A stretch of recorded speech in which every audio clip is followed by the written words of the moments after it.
හොඳයි කවුරු සාදුකාරයක් පවත්වන්න. නමෝ තස්ස භගවතු වරහතෝ සම්මා සම්බුද්දස්ස. නමෝ තස්ස භගවතු වරහතෝ සම්මා සම්බුද්දස්ස. නමෝ තස්ස භගවතු වරහතෝ සම්මා සම්බුද්දස්ස. යතෝ කෝ ආවුසෝ අරිය ශාවකෝ උපාදානං ච පජානාති උපාදාන සමුදයං ච පජානාති උපාදාන නිරෝධං ච පජානාති උපාදාන නිරෝධගාමිනින් පටිපදං ච පජානාති එත්තාවතාපිකෝ ආවුසෝ අරිය ශාවකෝ දිට්ඨි සම්මා දිට්ඨි හෝති උජුගතාස්ස දිට්ඨි ධම්මේ අවිච්ඡප්පසාදේන සමන්නාගතෝ ආගතෝ ඉමං සද්ධම්මං තී. කැල්ගරි ඒහිපාසිකෝ බෞද්ධ මධ්‍යස්ථානාධිපති අපේ පූජනීය වේරපිටියේ සෝමානන්ද ස්වාමින් වහන්සේගෙන් අවසරයි. ශ්‍රද්ධාවන්ත පින්වත්නි, දැන් අපි සූදානම් වන්නේ සිරිත් පරිදි මේ දිනවල මේ ස්ථානයේහි පවත්වනු ලබන ධර්මදේශනා මාලාවේ සම්මා දිට්ඨි සූත්‍රය ඇසුරින් පවත්වන ධර්මදේශනා මාලාවේ අදට නියමිත කොටස සාකච්ඡා කරන්න. පින්නතුන් දන්නවා මේ සම්මා දිට්ඨි සූත්‍රයේහි නිදානය එක්තරා ස්වාමින් වහන්සේලා පිරිසක් සාරිපුත්ත මහරහතන් වහන්සේ ළඟට ඇවිල්ලා උන්වහන්සේගෙන් විමසීමක් කළා. සම්මා දිට්ඨිකේ කොහොමද වෙන්නේ කොහොමද කියලා. සම්මා දිට්ඨිය ඇති කරගන්නේ කොහොමද කියලා. ඒ වෙලාවේදී සාරිපුත්ත මහරහතන් වහන්සේ සම්මා දිට්ඨිය ඇති වෙන ක්‍රම කිහිපයක් පැහැදිලි කරලා දුන්නා. පළවෙනි ක්‍රමය හැටියට කුසලය අකුසලය දැන ගැනීම තුළින් සම්මා දිට්ඨිකයෙක් වෙන්න පුළුවන් බව පැහැදිලි කළා. දෙවෙනි ක්‍රමය ආහාර දැන ගැනීම තුළින් සම්මා දිට්ඨිකයෙක් වෙන්න පුළුවන් ආකාරය පැහැදිලි කළා. තුන්වෙනි එක චතුරාර්ය සත්‍ය දැන ගැනීම තුළින් සම්මා දිට්ඨිකයෙක් වෙන්නේ කොහොමද කියලා පැහැදිලි කළා. ඊට පස්සේ පටිච්ච සමුප්පාද ධර්ම දැන ගැනීම තුළින් සම්මා දිට්ඨිකයෙක් වෙන්නේ කොහොමද කියන එක පැහැදිලි කරමින් යන්නේ. දැන් මේ වෙනකොට අපි ජරා මරණ වාරයත් ජරා මරණ දෙකට හේතු වෙච්ච මොකද්ද? ජාති වාරයත් ජාතියට හේතු වෙච්ච භව වාරයත් අවසන් කරලා ඉන්නේ. දැන් අද අපි ඉගෙන ගන්නේ භවයට හේතු වෙන මොකද්ද? උපාදානය ගැනයි. උපාදානය ගැනයි. එතකොට සාරිපුත්ත මහරහතන් වහන්සේ ළඟට ඇවිල්ලා මේ ස්වාමින් වහන්සේලා විමසන ස්වාමීනි, සම්මා දිට්ඨිය ඇති කරගන්න පුළුවන් තවත් ක්‍රම තියනවාද? සම්මා දිට්ඨිකයෙක් වෙන්න පුළුවන්, ධර්මයේ පිළිබඳව දෘෂ්ටිය ඍජු කරගන්න පුළුවන්, ධර්මී ප්‍රසාදයේ අචල වූ ප්‍රසාදය ඇති කරගන්න පුළුවන් තව ක්‍රම තියනවද කියලා ඇහුවා. එහෙම අහුවහම උන්වහන්සේ මේ උපාදාන වාරය පැහැදිලි කළා. දැන් පින්වත්නි, මේ වෙනකොට ඔයයන් දැනගෙන සිටින්නට ඕන මේ සම්මා දිට්ඨිකයා ගැන මේ සූත්‍රය හඳුන්වන්නේ කවර සම්මා දිට්ඨිකයෙක් ගැනද කියලා. කවරෙක් ගැනද? ලෝකෝත්තර සම්මා දිට්ඨිකය ගැන. තවත් විදිහකින් කියනවනම් චතුර් සත්‍ය සම්මා දිට්ඨිකය ගැන. තවත් ඉදිකින් කියනවනම් මේ සම්මා දිට්ඨිය තියෙන කාටද? ඔව්. සෝවන් මාර්ගඵලයටපත් වෙච්ච සම්මා දිට්ඨිකෙක් තුළ. ඒතර සෝවන් පුද්ගලයෙක් තුළ තියෙන්න ඕන ලක්ෂණ මොනවද කියලා අහුවොත් ඔන්න අපිට කියන්න පුළුවන් ලක්ෂණ කීපයක් මේ සූත්‍රයේම සඳහන් කරනවා. මොනවද මේ ලක්ෂණ කීපය? පළවෙනි එක තමයි ඊට කලින් එකක් තියෙනවා. උජුගතාස්ස දිට්ඨි. දෘෂ්ටිය ඍජු වෙනවා. දෘෂ්ටිය ධර්මයේ පිළිබඳව දෘෂ්ටිය ඍජු වෙනවා. දෙවෙනි එක තමයි ධම්මේ අවිච්ඡප්පසාදේන සමන්නාගතෝ හෝති. ධර්මය දැනගෙන අවිච්ඡප්පසාද කියන්නේ මොකද්ද? දැනගෙන පැහැදීමෙන් යුක්ත වෙනවා. ධර්මයේ දැනගෙන හරි අවබෝධයෙන් පැහැදුන කෙනාගේ ප්‍රසාදය චලයිද අචලයිද? අචලයි. ඒ අචල ප්‍රසාදය වෙන කාගේවත් බලපෑමකින් වෙනස් කරන්න පුළුවන් එකක් නෙමෙයි. ඔයත් දන්නවා බුදුහාමුදුරන්ගේ කාලේ එක තරුණයෙක් හිටියේ. ඒ තරුණයාගේ නම සූරම්බට්ට. මේ සූරම්බට්ට එක දවසක් බුදුහාමුදුරන්ගෙන් බණ අහලා සෝවන් වුණා. ඉතින් මේ ලෝකේ ඉන්න මිනිස්සු සත්වයෝ මේ මාර්ගඵල ලබනවට හරිම අකමැති කෙනෙක් ඉන්නවා. කවුද? මාරය. මාර දිව්‍ය පුත්‍රයා. මාරය හැමතිස්සෙම පවටමයි මිනිස්සු ඇදලා දාන්න, එයාගේ කට්ටිය එයාගේ ගොඩ වැඩි කරගන්නමයි කැමති. ඉතින් මාරයා බැලුවා මේ සූරම්බට්ට කොහොම හරි ආපහු මේ ප්‍රත්‍යඥ භාවයට පත් කරව ගන්න ඕන කියලා උත්සාහ කරන්න. ඒකල මෙයා මොකද කළේ? සූරම්බට්ටගේ ගෙදරට ගියා බුදුහාමුදුරුවන්ගේ වේශය මවාගෙන. දැන් ඒක කරන්න දෙවියන්ට පුළුවන් අදිෂ්ඨාන බලෙන් එක එක අයගේ වේශ නිරූපණය කරන්න, වෙස්මවා ගන්න. ඉතින් දැන් හැම දෙවියෙක්ටම පුළුවන්කම තිබ්බත් මේ මාර දිව්‍ය පුත්‍රයා විතරයි ඒ බුදුහාමුදුරන්ගේ වේශය මවා ගන්න. ඇයි ඒ? ලැජ්ජාවයි නැති නැචින්. ඉතින් අනිත් අය ලැජ්ජාව බයට හැදිච්ච අය හින්දා ඒ වගේ දෙයක් කරන්න කැමති නෑ. මෙයාට එහෙම ලැජ්ජා බයක් නෑනේ. ඒ නිසා ඕන වේශයක් ගන්න පුළුවන්. ඉතින් එහෙම මෙයා මොකද කළේ? බුදුහාමුදුරන්ගේ වේශය අරගෙන ගිහිල්ලා සූරම්බට්ටගේ ගෙදරට තට්ටු කරනවා. ඒ තට්ටුවක් මාර තට්ටුවක් වෙන්නේ නැති. ඒ මාරේ.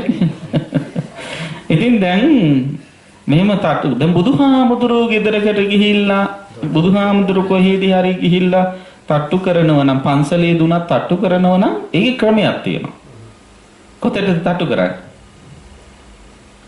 ඒ බෞද්ධ සම්ප්‍රදාය මෙහි නම් ඉතින් ඩෝබෙල් දෙකින් තට්ටු දාන්න ඕනේ.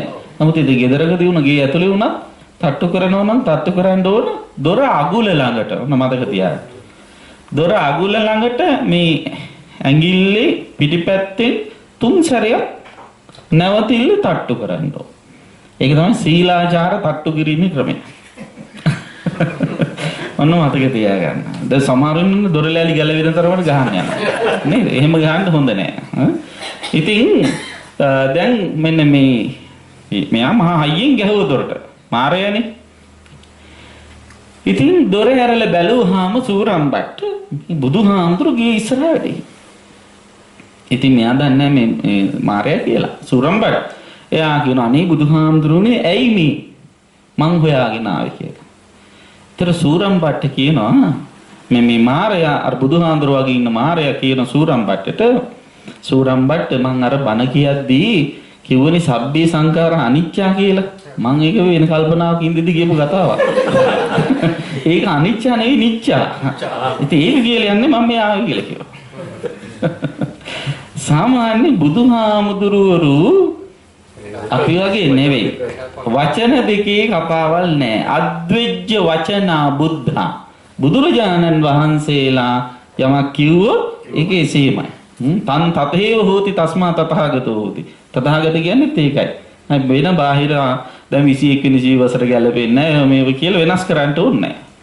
ඉතින් දැන් ඔන්න බුදුහාමුදුරුවෝ ගැන මෙයා චලෝ ප්‍රසාදින් යුක්ත එක්කෙනානේ. එයා දන්නවා බුදුහාමුදුරුවෝ යම් වචනයක් කිව්වොත් ඒකයි පසු කාලින සංශෝධනය කරන්න ඕනේ නැහැ කියලා. එතකොට මේ සූරම්බට්ටගේ හිතට ආවා මෙහෙම වැඩක් කරන්නේ මාරය තමයි මේ බුදුහාමුදුරුවෝ විශ්වලාගෙන එන්නේ නැත්තේ කියලා. එක සැරේටම මේ සූරම්බට්ට අහනවා ඔබ මාරය නේද කියලා. අපරාධ කියන්නේ බෑ මාරයගෙත් එක ක්වොලිටි එකක් තියෙනවා. මොකද? බොරු කියන්නේ. අහුවොත් ඔබ මාරය නේද නෑ කියලා වෙන දේවල් කියන්නේ නැහැ. ඒක පිළිගන්නවා. ඉතින් මෙයා කිව්වා ඔව් මම මාරය. ඇයි මේ වගේ වැඩක් කරන්නේ? එතකොට කියනවා නෑ මට ඕන වුණා ඔබට බුදුහාමුදුරුවෝ කෙරෙහි තිබිච්ච ප්‍රසාදය නැති කරලා දාන්න. ඒ වෙලාවේදී සූරම්බට කියන මාරය ඔයා දැනගන්න. ඔයා නෙවෙයි, ඔයා වගේ 10ක් නෙවෙයි, 100ක් නෙවෙයි, 1000ක් බුදුහාමුදුරන්ගේ වේශම වාගෙන ඇවිල්ලා මේ ධර්මයේ වෙනස් කරලා කිව්වොත් මම ඒක කවදාවත් පිළිගන්නේ නැහැ කියලා කිව්වා. අන්න ධර්මයේ අවිච්ඡ ප්‍රසාදය කියන්නේ ඒකයි. සෝතාපට්ටි ඵලයටපත් වෙච්ච කෙනෙකුගේ චිත්ත ස්වභාවය ඒකයි. එතකොට අන්න මතක තියාගන්න සෝවන් වෙච්ච කෙනෙකුගේ ලක්ෂණ. ඊළඟට තවත් එකක් තියෙනවා. ඒ තමයි ආගතෝ ඉමං සද්ධම්මං. ඒ සෝවන් වෙච්ච කෙනා ධර්මයේ දැනගෙන අචල ප්‍රසාදයෙන් යුක්ත වෙනවා වගේම මේ ධර්මයට ප්‍රවේශ වෙලා, ඒ කියන්නේ මේ ධම්මානුධම්ම ප්‍රතිපන්න ජීවිතයකට නැඹුරු වෙලා කටයුතු කරන කෙනෙක්. ඉතින් මෙන්න මේ தત્ත්වය ඇති කරගන්න, මේ ධර්මයට ප්‍රසාදය ඇති කරගන්න සෝවන් වෙන්න තව ක්‍රමයක් තියනවද කියලා තමයි මේ ස්වාමින් වහන්සේලා මේ සාරිපුත්ත මහ රහතන් වහන්සේගෙන් ඇහුවේ. එතකොට සාරිපුත්ත මහ රහතන් වහන්සේ පැහැදිලි කරන ඔව් සියාවසෝ තියනවා. එවත්නි එහෙම ක්‍රමයක් තියනවා. යම් කිසි කෙනෙක් උපාදානය මනා ලෙස දැනගන්නවද? උපාදාන සමුදය මනා ලෙස දැනගන්නවද? උපාදාන නිරෝධය මනා ලෙස දැනගන්නවද? උපාදාන නිරෝධගාමිනී ප්‍රතිපදාව මනා ලෙස දැනගන්නවද? මෙන්න මේ කාරණා ටික දැනගත්තොත් කවුරු හරි කෙනෙක් ඒ තැනැත්තා සම්මා දිට්ඨිකෙක් වෙනවා. ඒ තැනැත්තා ධර්මයෙහි පැහැදීමෙන් වාසය කරන කෙනෙක් වෙනවා. අචල වූ ප්‍රසාදය ඇති කෙනෙක් වෙනවා. ධර්මයේ දැනගත් කෙනෙක් වෙනවා. ධර්මයට පිවිස වාසය කළ කෙනෙක් වෙනවා කියලා මතක් කළා. එහෙන් මතක් කළේ ඊට පස්සේ සරියුත් හාමුදුරුවෝ ආපහු හාමුදුරුවෝගෙන් අහනවා. කතමං පනාවසු උපාදාන. මොකද උපාදානය කියන්නේ? කතමු උපාදාන සමුදය. උපාදාන සමුදය කියන්නේ මොකද්ද?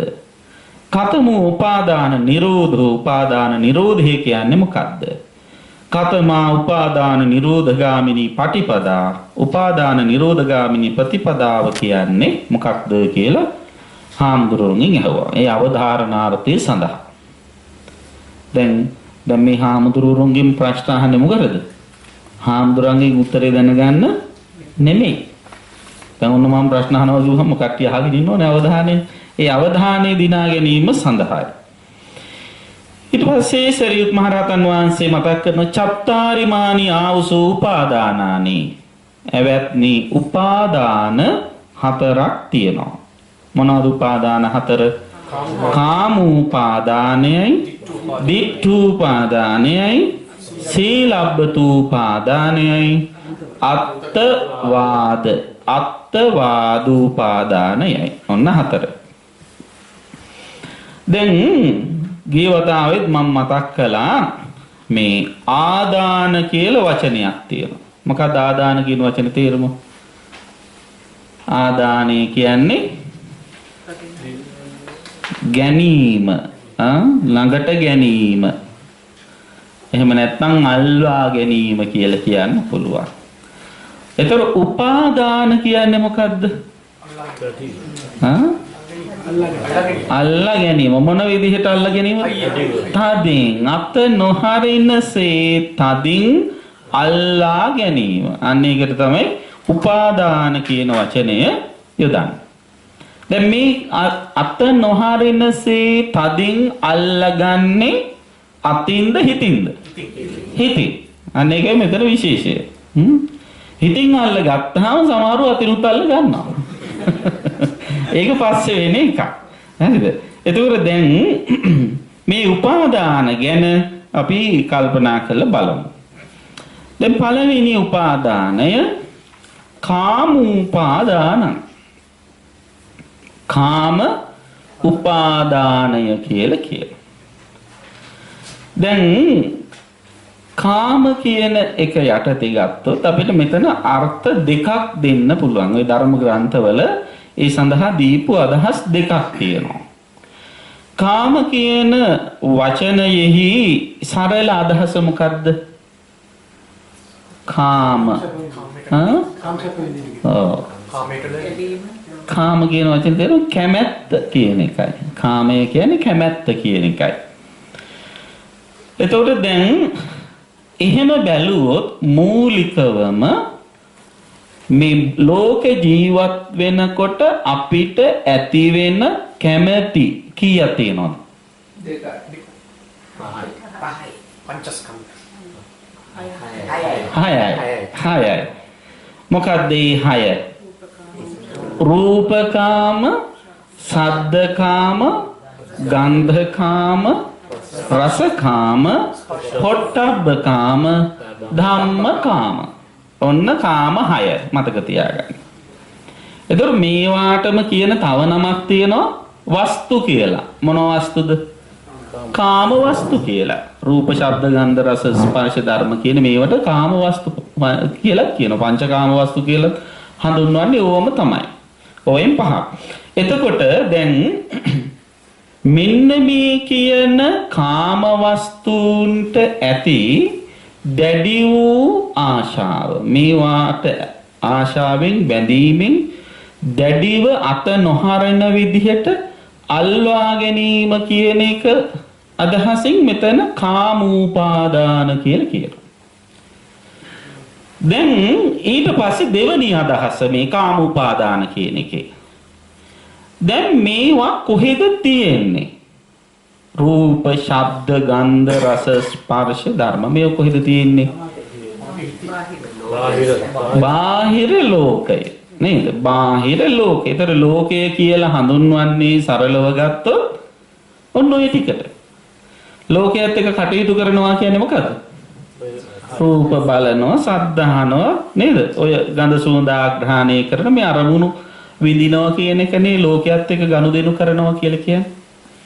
එතකොට රූප වේදනා සංඥා සංඛාර විඥානි කියන පංචස්කන්ධය තුලින් රූප ශබ්ද ගන්ධ රස ස්පර්ශ ධර්ම කියන මේ කියන කාම වස්තුන් පරිහරණය කිරීම තමයි ලෝකයේ ජීවත් වෙනවා කියලා කියන්නේ.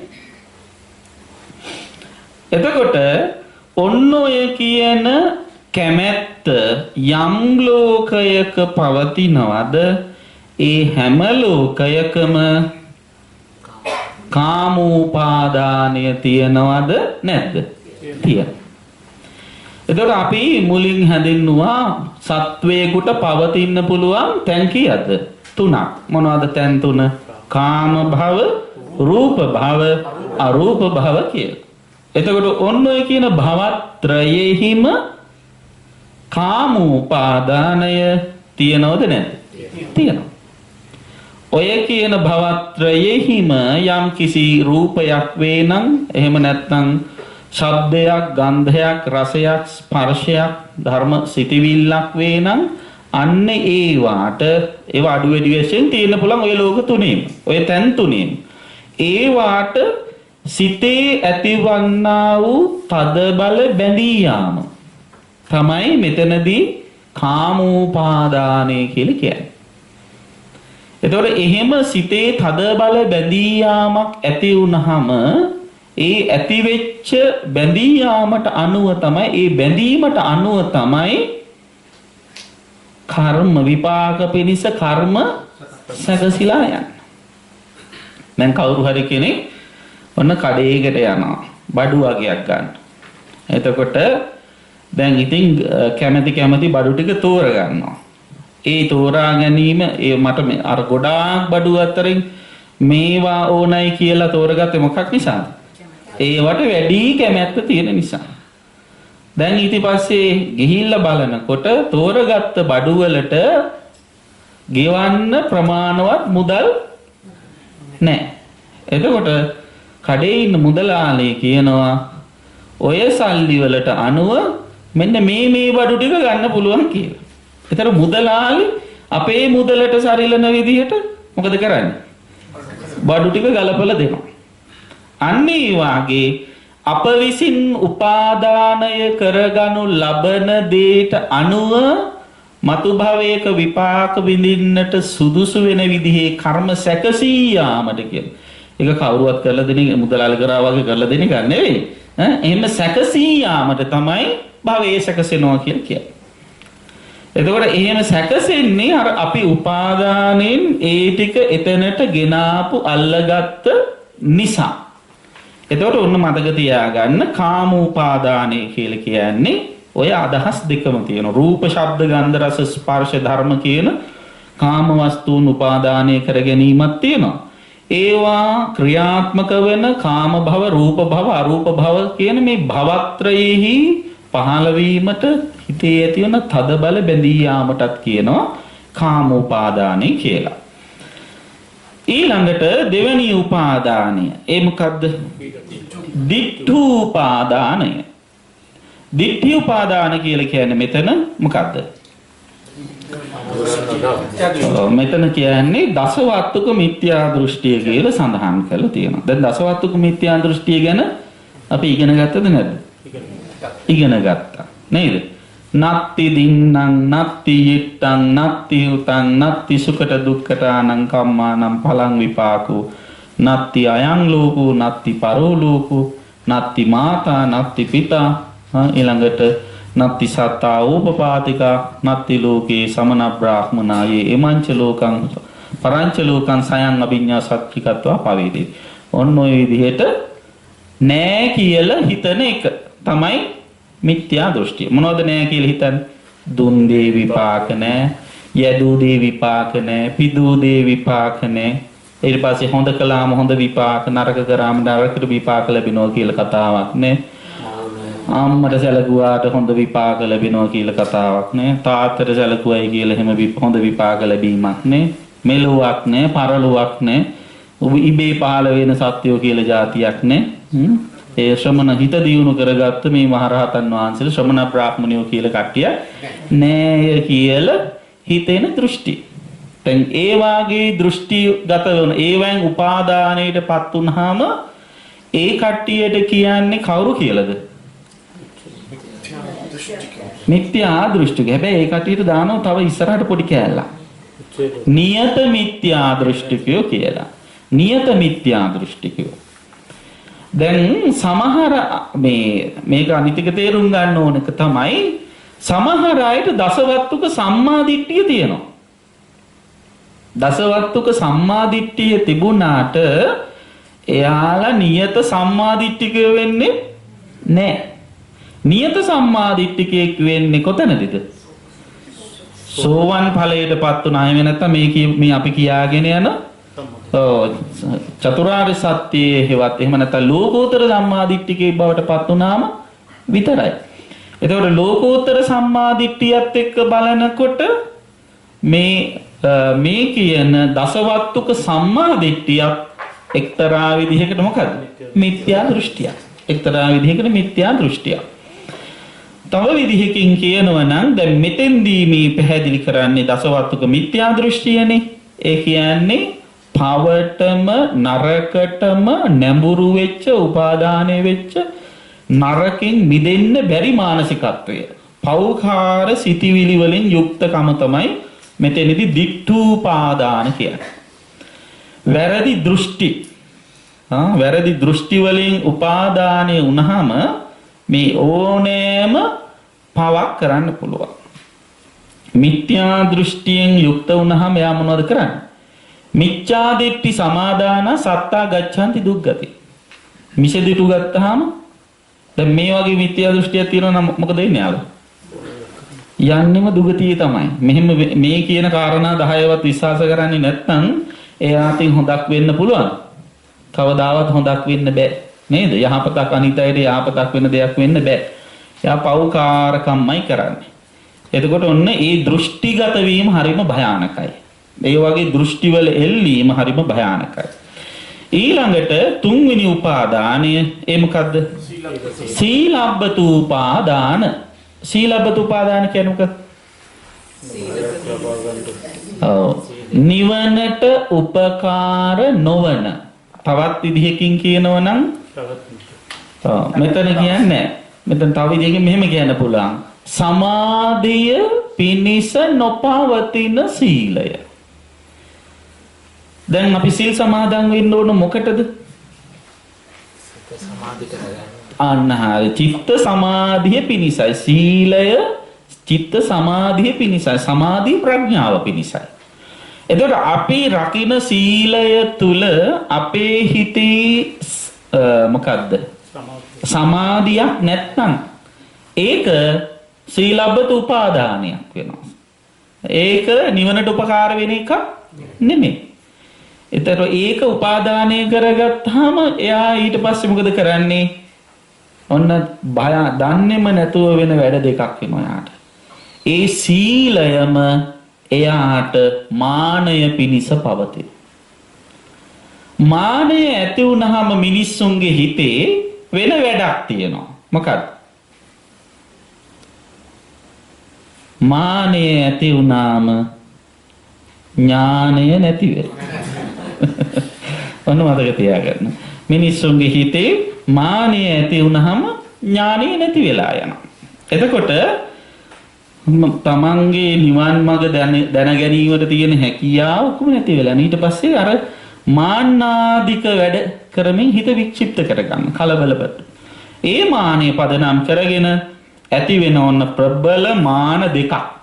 ඒකට කියනවා මොකද? අත්තුක්ඛංසනයයි පරවම්භනයයි කියලා. මොකද්ද තේරුම? අත්ත උක්ඛංසන. අත්ත උක්ඛංසන කියන්නේ තමන් ඉහළ තියලා සලකනවා. පර වම්භන. පර කියන්නේ අනිත් අය. වම්භනය කරනවා කියන්නේ පල්ලෙහාට දාලා තද කළා දාන. අත් උක්ඛංසන පරවම්භන කියන්නේ ඒකයි. අන්න මානිය තුනහම් කරන්නේ. දැන් එතකොට යා සීලය පදනම් කරගෙන මොකද කරන්නේ? සීලය පදනම් කරගෙන තමන් ඉහළ තියනවා අනිත් අය පල්ලෙහාට දානවා. මං සිල්වන්ත අනිත් අය දුස්සීලයි. මම භාවනා කරනවා අනිත් අය භාවනා කරන්නේ නැහැ. මම බණ අහනවා අනිත් අය බණ අහන්නේ නැහැ. ඔය ආදී වශයෙන් අනිත් අයට කරුණාවෙන් මෛත්‍රිය මේ පැත්තට ගන්න ඒක උත්සාහ කිරීමක් නෙවෙයි. අර හුදේ තමන් හොවා දක්වා ගැනීම සඳහා යම් යම් දේවල් කරනවා. අන්න ඒ සීලය සීලබ්බතයක් වෙනවා. ව්‍රත කියන්නේ වැරදි සීල් වැරදි ව්‍රත කියලා තියෙනවනේ. බුදුහාමුදුරන්ගේ කාලේ තිබුණ වැරදි සීල් වැරදි ව්‍රත. ව්‍රත කියලා කියන්නේ හැසිරීම රටාවක්. ගෝ ව්‍රත, අජ ව්‍රත, සුනක ව්‍රත ආදී වශයෙන් ව්‍රත තිබුණා. ගෝ ව්‍රත කියන්නේ මොකක්ද? හරකෙක් වගේ. ගෝ කියන්නේ හරකනේ. එයා සම්පූර්ණ මිනිහා වුණාට හැසිරෙන්නේ හරක වගේ. ව්‍රත සමාදන් නොවුනත් එහෙම හැසිරෙන අය ඉන්නවා. නේද? දැන් මෙතෙන්දි කියන්නේ එහෙම නෙවෙයි. මෙතෙන්දි දැන් හරකෙක් යන දැන් හරකට කකුල් හතරක් තියෙනවානේ. මේ මිනිස්සයා මොකද කරන්නේ? අත් දෙකයි කකුල් දෙකයි උපයෝගී කරගෙන දන ගගා තමයි යන්නේ. තනකොළ කන්නේ නෑ. බත් තමයි කන්නේ. හැබැයි මොකද කරන්නේ? අතින් අරගෙන කන්නේ නෑ. හරක වගේ උලා කන්න ගන්න. බිම දැම්මහම තමයි කන්නේ. ඒ වගේම ඒ වෘතයම සමාදන් වෙන තව එක්කෙනෙක් දැක්කොත් ඒ කියන්නේ තමන් වගේම හරකෙක් දැක්කොත් මොකද කරන්නේ? අර හරක් දෙන්නෙක් මුණ ගැහුනහම ඒ ක්‍රියා කරන ආකාරය තමයි ක්‍රියා කරන්නේ. දැන් බල්ලෝ දෙන්නේ මුණ ගැහන බුරා ගන්නවනේ. ඒ වගේ මේ බල්ලෝ සුනක වෘතේ සමාදන් වෙච්ච අය බල්ලෝ වගේ ඕනෝන්ට බුරා ගන්නවා, හපා ගන්න යනවා. අලු ගොඩවල් ASCII තමයි ඉන්නේ නිදාගන්නේ. නිර්වස්ත්‍රවයි ඉන්නේ. ඉතින් ඒ වගේ ඉන්නවා. බුදුහාඳුරන්ගේ කාලේ ඒ වගේ ඕන තරම් අය හිටියේ. එක්තරා දෙන්නෙක් ඇවිල්ලා තමන්ගේ වෘත මේ ගැන බොහෝම උජාරුවට කියනවා. අපි මෙච්චර කාලයක් තිස්සේ මෙහෙම හිටියේ. එක්කෙනෙක් කියනවා මගේ තමන් ගැන කියන්නේ නැතුව යාළුවා ගැන කියනවා. මගේ යාළුවා මෙන්න මෙච්චර කාලයක් බල්ලෙක් වගේම මේ සුනකවතේ සමාදන් වෙලා හිටියා. එයා මේ සුනකවතේ සමාදන් වෙලා සුගතිගාමී වෙන්න බලාපොරොත්තු බුදුහාමුදුරනේ ඒක හරියයි නේද කියලා.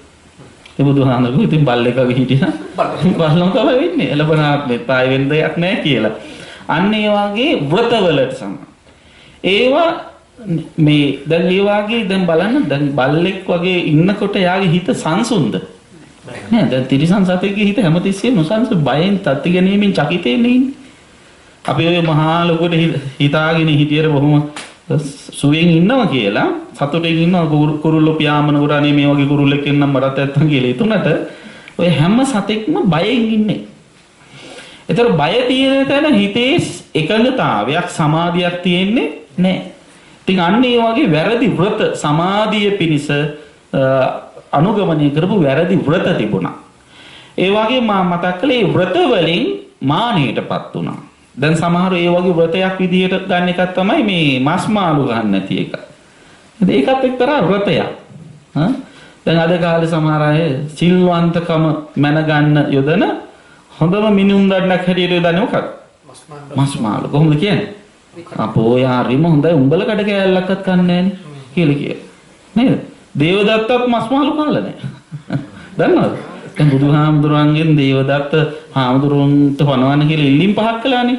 ඒ ඉල්ලීම් පහෙන් එකක් තමයි හැමදාම ජීවත් වෙලා ඉන්නකන් හාමුදුරුවෝ මස් මාළු කන්න එපා කියන්නේ. එයා ඉස්සෙල්ලා මෙහෙම ඉල්ලීමක් කරන්නම් එයා ඒක අනුගමනය කරන්න එපා. නේද? ඒතර එයාත් එහෙම කරපෙන්නේ නෙමෙයි.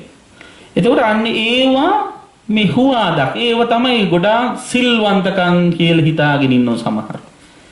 සමහර ඉන්නව මස් මාළු කන්නේ. හැබැයි කන අයගේ මාළු ගන්න හදනවා. නේද? බැනලා දේශ කරලා අපහාස කරලා මාළු කැල්ලක් කරන මිනිස්සු සද්ද නැතුව මාළු ගාලා පැත්තකට වෙලා ඉන්නවා. නොකන මිනිස්සු කන අය අල්ලගෙන බැනලා ලැජ්ජ කරලා මොන තරම් නින්දාවටපත් වෙනවා. Taman ඒක Tamanට ගැලපෙන්නේ නැහැ කියලා හිතෙන සුදුසුයි කියලා හිතෙනවා නම් ඒක නොකර ඉන්න එක වෙනම දෙයක්. තව කවුරු හරි මේ පැත්තට පොළඹවා ගන්නට ඕන නම් කරුණාවෙන් මෛත්‍රියෙන් කරුණු පැහැදිලි කර දෙන එක තවත් දෙයක්. එහෙම නැතුව ද්වේෂ සහගතව කටයුතු කිරීම තමන්ගේ හිත සමාධියෙන් බැහැර කිරීමක් වෙනවා. එතකොට ඒ තුල කවදාවත් යාට ඉස්සරහට යන්න පුළුවන් කමක් නැහැ. ඉතින් අන්න ඒ වගේ වෘත තියෙනවා. ඊළ දෘෂ්ටි තියෙනවා. ඒව උපාදාන කරගෙන තියෙන. දැන් සමහර අය වෘත විදිහටම සමාදන් වෙනව මොනවද? මේ නක්ෂාස්ත්‍රය කියන එක. ඒකත් අපි පාවිච්චි කරන්න ඕන මොන ක්‍රමයකටද? නක්ෂාස්ත්‍රය කියන එක බොරුවක් නෙවෙයි ඇත්ත. හැබැයි ඒව පාවිච්චි කරන්න ඕන හරියට පාරේ තියෙන මේ සයින් බෝඩ්ස් වගේ. නේද? දැන් බායනෝ ඉස්සරහින් ළමයි පනිනවා. කෝච්චි පාර තියෙනවා. එහෙම කියලා කල්ැතෝ බෝඩ් එක ගහලා තිබ්බහම අපි මොකද කරන්නේ? ඒ වගේ තැන්වලදී අපි පරිස්සම් වෙනවා. ඒ වගේ නැකත් බලලා ඉවරලා කේන්දරේ බැලුවාම කිව්වහම ඔන්න මේ දවස්වල අපලයි එහෙම ආදි වශයෙන් කිව්වහම අපි මොකද කරන්නේ? එතෙන්දි පරිස්සම් වෙන එක හොඳයි.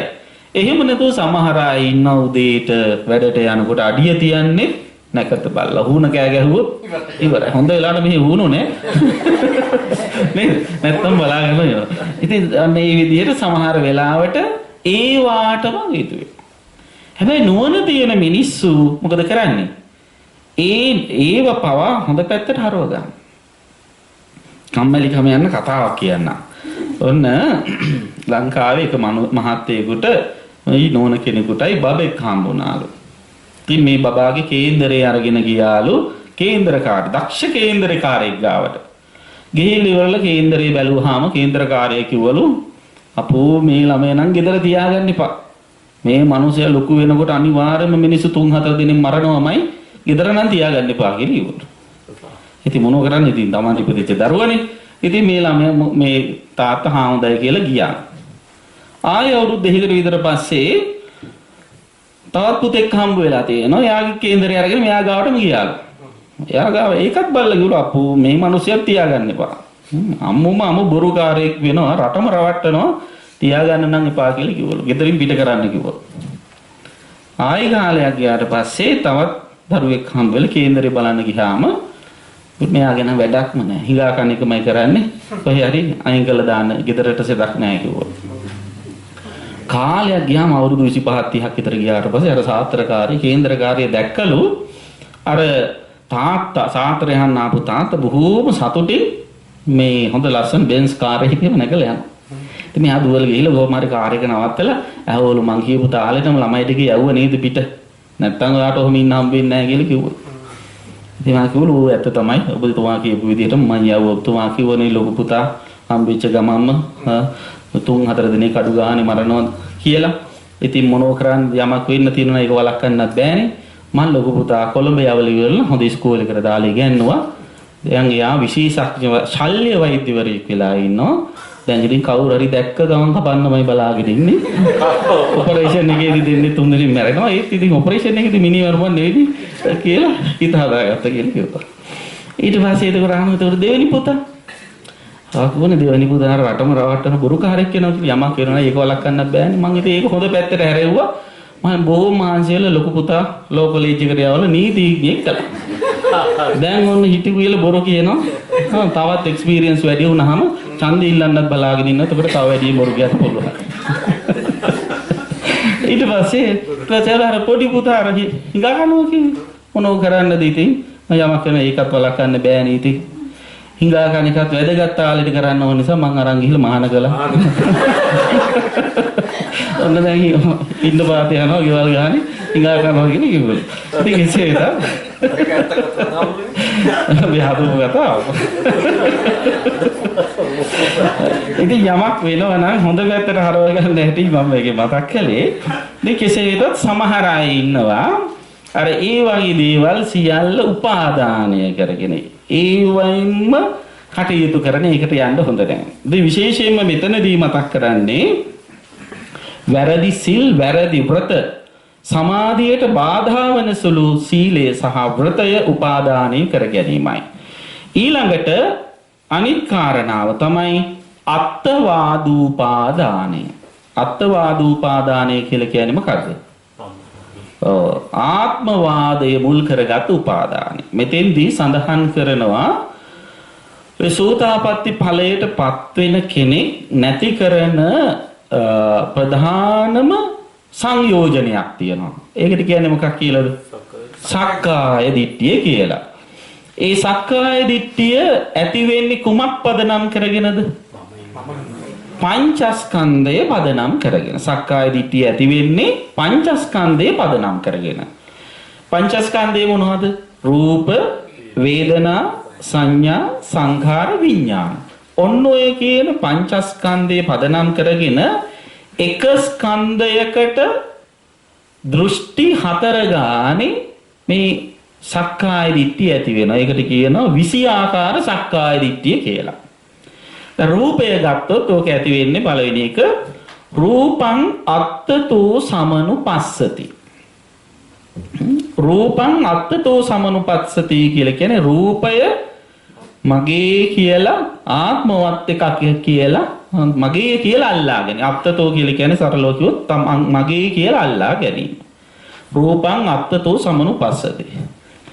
ඊළඟට දෙවෙනි කාරණාව රූපස්මින් අත්තාන.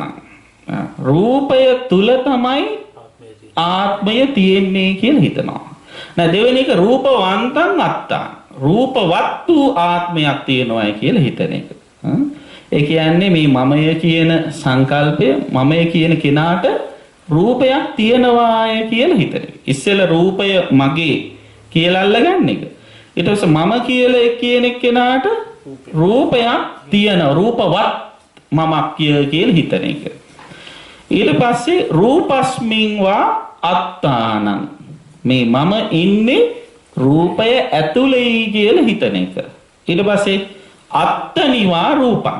රූපය තියෙන්නේ මම ඇතුලේ. දැන් ඉස්සෙල්ලා කිව්වේ මම ඉන්නේ රූපය ඇතුලේ කියලා. ඊට පස්සේ රූපය මම ඇතුලේ තියෙන එකක් කියලා හිතනවා.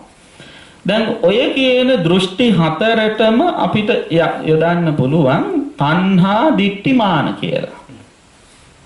තණ්හා දිට්ඨිමාන. දැන් මානයේ තමයි අන්තිම දෙක. රූපය තුල මම ඉන්නවා මම තුල රූපය තියෙනවා කියලා ඇති වෙන හැඟීම. ඒක තමයි මානය. ඊළඟට දිට්ඨි කියලා කියන්නේ මොකද්ද? දෘෂ්ටිය. මොකද්ද දෘෂ්ටිය? රූපය කියලා මම කියලා කියන්නේ රූපවත් වූ එකක් කියලා හිතන එක. ඊට පස්සේ තණ්හාව මොකද්ද? තණ්හාව අත්තානං වා රූපං වා අත්තාන. මේ රූපය ආත්මවත් මගේ කියලා අල්ලාගෙන. ඔන්න මගේ කියලා අල්ල ගන්නවා. ඊට පස්සේ මම කියලා අල්ල ගන්න මට ඕන විදිහට පාලනය කරන්න පුළුවන් කියලා අල්ලගන්න. තණ්හා මාන දිට්ඨි. මෙන්න මේ විදිහට රූපය විතරක් නෙවෙයි. වේදනාව, සංඥාව, සංස්කාර, විඥාන කියන පහම ඔය විදිහට කොටස් 4 ගානේ අල්ලගන්න.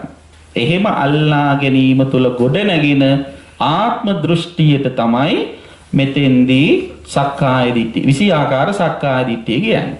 අන්න ඒ 20 ආකාරයටම හටගන්න ආත්ම දෘෂ්ටිය දැඩිසේ ග්‍රහණය කර ගැනීම, උපාදානය කර ගැනීම තමයි මෙතන අත්වාදූපාදාන කියන්නේ. සරලව කිව්වොත් අත්වාදූපාදානයේ තියෙන කෙනා පංච උපාදානස්කන්ධය මමය කියලා අල්ල ගන්නවා, මගේ කියලා අල්ල ගන්නවා. ඒ තුල මට ඕන විදිහට පාලනය කරන්න පුළුවන් කියලා අල්ල ගන්නවා. තණ්හා මාන දිට්ඨි. මම කියලා අල්ලා ගැනීම මානයයි, මගේ කියලා අල්ලා ගැනීම තණ්හාවයි. ඊට පස්සේ මට ඕන විදිහට පාලනය කරන්න පුළුවන් කියලා අල්ලා ගැනීම දිට්ඨියයි. දැන් ඔන්න ඔය විදිහට පංචස්කන්ධය මේ තණ්හා මාන දිට්ඨි වශයෙන් අල්ලා ගත්තොත් එතන මොකද වෙන්නේ?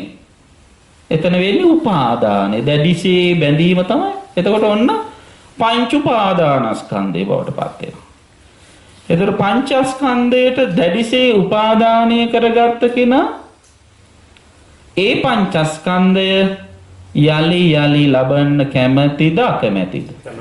කැමැති. උපාදානය කරගත්ත කෙනා ඒක යලි යලි ලබන්න කැමැති.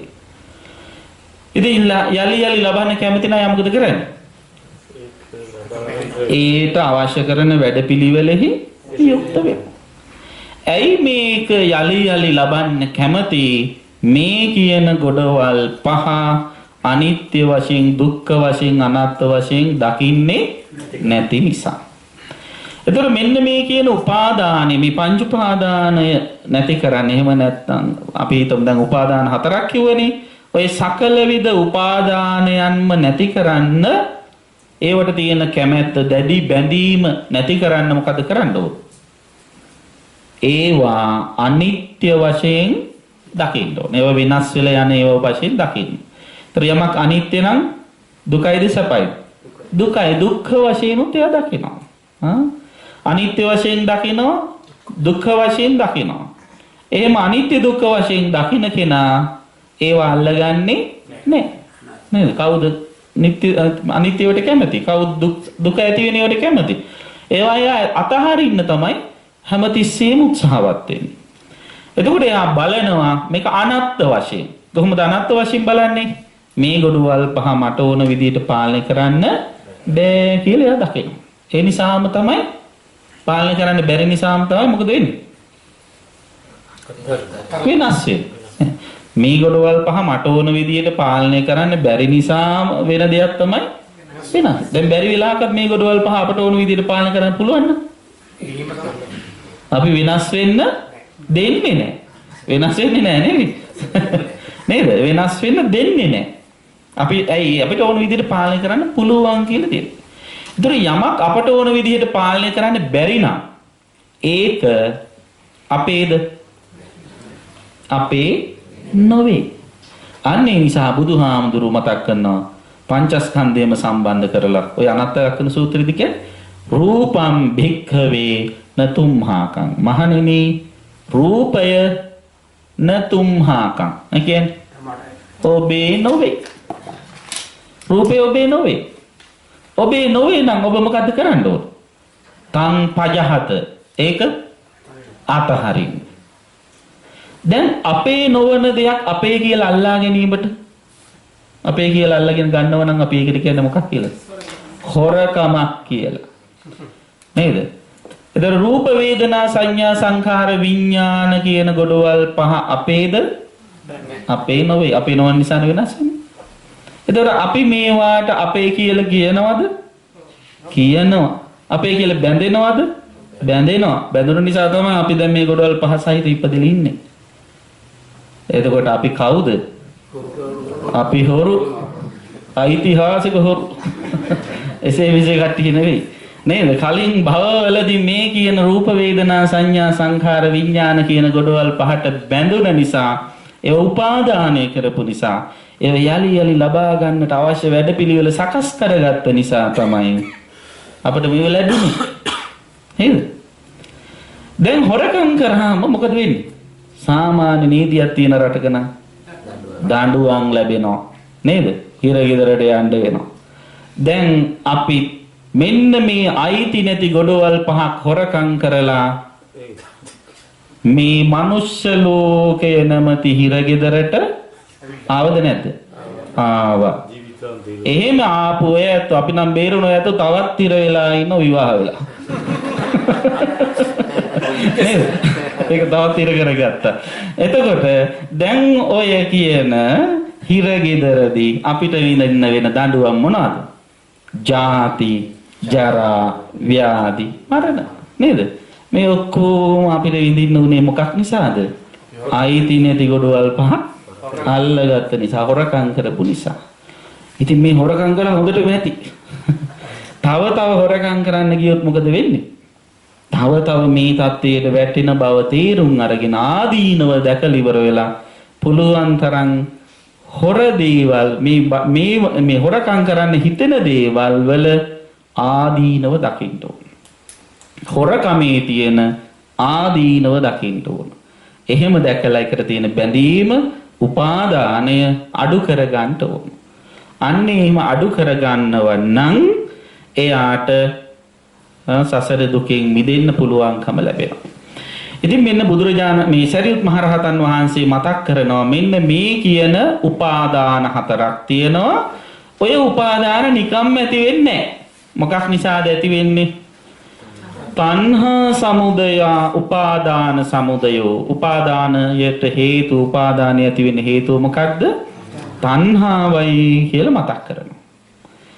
ඊට පස්සේ තණ්හා ඒ උපාදානයට හේතු වෙන තණ්හාව නිරුද්ධ කළොත්, නැති කළොත් මොකද වෙන්නේ? උපාදානය ඇති වෙන්නේ නැහැ. එතකොට ඒ උපාදානය ඇති වෙන්නේ නැති වෙන විදිහට තණ්හාව නැති කරන්න ඕන නම් තණ්හාව නැති කරන්න ඕන පාරක්, මාවතක්, ක්‍රමයක්, ප්‍රතිපදාවක් තියෙනවා අනුගමනය කරන්න ඕන. මොකක්ද? ආර්ය අෂ්ටාංගික මාර්ගය. එතකොට ආර්ය අෂ්ටාංගික මාර්ගය කියලා සරලව කිව්වොත් මොකක්ද? තණ්හාව නැති කරන මාර්ගයයි. නේද? තණ්හාව නැති කරන මාර්ගයයි. අන්නේ තණ්හාව නැති කරන මාර්ගය අනුගමනය කළොත් තණ්හාව නැති වෙනවා. තණ්හාව නැති කළොත් තණ්හාව නිසා හටගන්න උපාදානය නැති වෙනවා. උපාදානය නැති කළොත් උපාදානය නිසා හටගන්න භවය නැති වෙනවා. භවය නැති කළොත් ජාතිය නැති වෙනවා. ජාතිය නැති කළොත් ජරා, ව්‍යාධි, මරණ සියලු දුක් වලින් නිදහස් වෙන්න වෙනවා. අන්න ඔය කියන අවබෝධය යමෙකුට ඇති වෙනවා නම් එයා මේ කියන උපාදානය පදනම් කරගෙන චතුරාර්ය සත්‍යයම වටහාගත්ත දැනගත්ත පුද්ගලයෙක් බවට පත් වෙනවා. ඒ දැනගත්ත පුද්ගලයා ඊට පස්සේ සම්මා දිට්ඨියෙහි පිහිටපු කෙනෙක් බවට පත් වෙනවා. ඒ සම්මා දිට්ඨියට පිහිටපු කෙනා ධර්මයේ කෙරෙහි මහත් වූ ප්‍රසාදය ඇතිව දැනගෙන වාසය කරන කෙනෙක් වෙනවා. මේ ධර්මයට පිවිස වාසය කරපු කෙනෙක් වෙනවා. ඒ තැනැත්තා ඉන් නවතින්නේ නැතුව සියලුම සංයෝජන, රාගානුසය, පටිඝානුසය, මානානුසය ආදී මේ අනුසය ක්ලේශ ධර්මයන් ප්‍රහාණය කරන මාර්ගයට පිවිසිලා වාසය කරන කෙනෙක් වෙනවා කියලා සරියුත් හාමුදුරු පැහැදිලි කළා. ඒ ස්වාමින් වහන්සේලා එහිදී ඊට පස්සේ අතිශයින්ම සතුටටපත් වුණා. දැන් මේ කියලා දුන්නේ උපාදාන වාරය. දැන් ඊට පස්සේ තණ්හා වාරයක් අදම කියලා දෙනවා. තණ්හාව කියන එක ගැන දැන් මේ ස්වාමීන් වහන්සේලා ආපහු සරියුත් මහරහතන් වහන්සේගෙන් විස්තර විමසන ස්වාමීනි සක්කාය දිට්ඨිය ඇති කරගන්න පුළුවන් තව ක්‍රමයක් තියෙනවද කියලා. එතකොට සරියුත් හාමුදුරු කියනවා ඔව් තව ක්‍රමයක් තියෙනවා.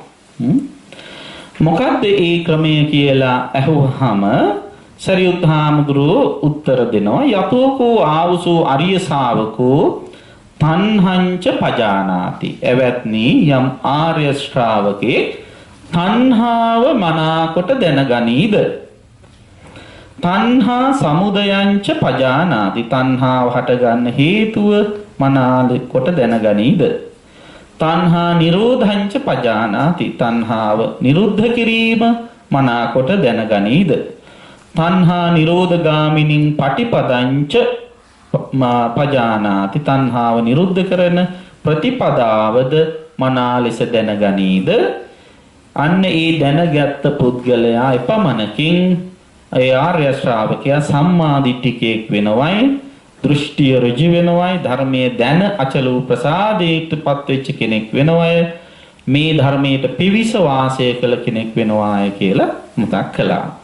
ඊට පස්සේ ආපහු අහනවා සරියුත් හාමුදුරුවෝ තණ්හාව කියන්නේ මොකද්ද? තණ්හා සමුදය මොකද්ද? තණ්හා නිරෝධය මොකද්ද? තණ්හා නිරෝධගාමිනී ප්‍රතිපදාව මොකද්ද කියලා. ඒ වෙලාවේදී සරියුත් හාමුදුරුවෝ ස්වාමින් වහන්සේලාට යලි පවසනවා චෛමී ආවසෝ තණ්හා කාය. එවත්නි තණ්හා වර්ග තණ්හා කාය. කාය කියන එකේ තේරුම මොකද්ද? කාය කියන්නේ ගොඩ කියන එකයි, රාශිය කියන එකයි. කාය කියන එක සංස්කෘත වචනේ මොකද්ද? ස්කන්ධය කියන එකයි. එතකොට ඔන්න තණ්හා ගොඩවල් 6ක් තියෙනවා. ඒක තමයි චෛමේ ආවසෝ තණ්හා කායා කියන්නේ. මොනවද ඒ තණ්හා ගොඩවල් 6? රූප තණ්හා, සද්ද තණ්හා, ගන්ධ තණ්හා, රස තණ්හා, පොට්ටබ්බ තණ්හා, ධම්ම තණ්හා. ඔව්. දැන් ඔන්න රූපවලට ඇති ආශාව රූප තණ්හාවයි. ඊළඟට ශබ්දවලට ඇති ආශාව සද්ද තණ්හාවයි. ගඳ සුවඳ දෙකටම ඇති ආශාව තමයි ගන්ධ තණ්හාව. ඊළඟට රසවලට ඇති ආශාව රස තණ්හාවයි. ස්පර්ශවලට ඇති ආශාව පොට්ටබ්බ තණ්හාවයි. සිතිවිලි වලට ඇති ආශාව ධම්ම තණ්හාව. දැන් මෙතන කියලා නෑ. ඔන්න ඒක අපි මතක තියාගන්න ඕන. රූප කියලා කිව්වහම මොන රූපද කියලා නේද? දැන් රූප ගත්තොත් ප්‍රධාන වශයෙන් කොටස් දෙකකට බෙදන්න පුළුවන්. මොනවාද? නෑ. ඒක සරල එකක්. එච්චර ගැඹුරට යන්න එපා. ලස්සන රූප කැත රූප නේද? එච්චර ගැඹුරට යන්න එපා කියේකම. ලස්සන රූප තියෙනවා, කැත රූප තියෙනවා. දැන් ওই දෙකටම මොකද්ද වෙන්නේ ඉස්සෙල්ලම? ওই දෙකටම ඉස්සෙල්ලම වෙන්නේ අල්ල ගැනීම. අල්ලගත්තට පස්සේ තමයි ඇලීම හෝ ගැටීම ඇති වෙන්නේ. ඒක දෙවෙනි අවස්ථාවේදී එන්නේ. අල්ලගන්න නිසා තමයි හොඳ හෝ නරක, ලස්සන හෝ කැත රූප රැඳෙන්නේ හිතේ. නේද? දැන් උන් උදාහරණයකට ගන්න පාරේ යනවා. පාරේ යනකොට මොනතරම් රූප ඇහැට පේනවද? දැන් ඔය ඔක්කොම රැඳෙනවද? රැඳෙන්නේ නැහැ. ඇයි නොරැඳෙන්නේ? අල්ලගත්තේ නැති නිසා. නේද? අල්ලගත්තේ නැති නිසා. ඒතර අල්ලගත්ත නම් මොකද වෙන්නේ? මතකේ හැදෙනවා. මතකේ තියෙන එක ලස්සන එකක් නම් ඒ ගැන හිතන්න ආශාව වැඩි වෙනවා. හරිද? ආශාව වැඩි වෙනවා. එතකොට කැත එකක් ගැන හිතන්න මොකද වෙන්නේ? තරහ වැඩි වෙනවා, ගැටීම වැඩි වෙනවා. ඒතර ඔය දෙකම හිතුවේ මොකක් නිසා? හිතේ අල්ලගත්ත නිසා. නේද? අන්න ඒක අපි හොඳට මතක තියාගන්න ඕන. එතකොට රූපේ විතරක් නෙවෙයි, ශබ්දත් එහෙමයි. හොඳ ශබ්ද, නරක ශබ්ද කනට ඇහෙන්න ලැබෙනවා. නේද? දැන් හොඳ ඒවත් අහන්න ලැබෙනවා, කනට බැනුනොත් අහන්න ලැබෙනවා. මොනවද අල්ලගන්නේ? දෙකම අල්ලගන්න, වැඩියෙන් අල්ලගන්න බැනු. හොඳ 1000ක් කියලා එක බැනුනොත් ඒ ඇති. නේද? අර 1000ම මතකයි. ඊට පස්සේ අල්ලගන්නේ මොකක්ද? අර කියපු බැනුම තමයි. ඉතින් ඒක අල්ලගෙන ඊට පස්සේ ඒක ගැන කල්පනා කරන්න මොකද වෙන්නේ? හිත රිදෙන්න ගන්න. හිතේ ගැටීම, ද්වේෂය ඇවිස්සලා යන්න ගන්න. ඊළඟට ගඳ සුවඳ දෙකම හිතේ රැඳෙනවද නැද්ද? රැඳෙනවා. රැඳෙන නිසා මොකද කරන්නේ? රැඳෙන නිසා තමයි මතක නේද? රැඳෙන නිසා තමයි මතක. දැන් උදාහරණයක් ගත්තොත් කුස්සියේ තියෙන මේ කුණු බෑග් එකේ ගඳ සිහි කරගන්න කිව්වොත් සිහි කරගන්න පුළුවන්ද බැරිද? ඕනනම් පුළුවන් නේද? ඊට වැඩි හොඳ ගඳක් මතක තියෙනවා නම් ඒත් පුළුවන් නේද? ඊට පස්සේ පන්සලට ඇවිල්ලා හඳුන් කුරු සුවඳක් හරි එහෙම මතක තියාගන්න කිව්වොත් පුළුවන්ද බැරිද? පුළුවන්. ඇයි මේ මතකේ තිබුණේ?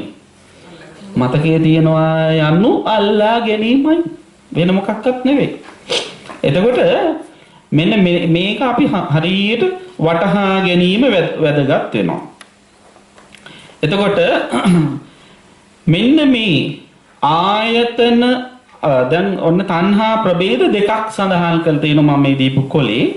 සමුදාචාර තණ්හාව සහ වට්ටමූලක තණ්හාව කියලා.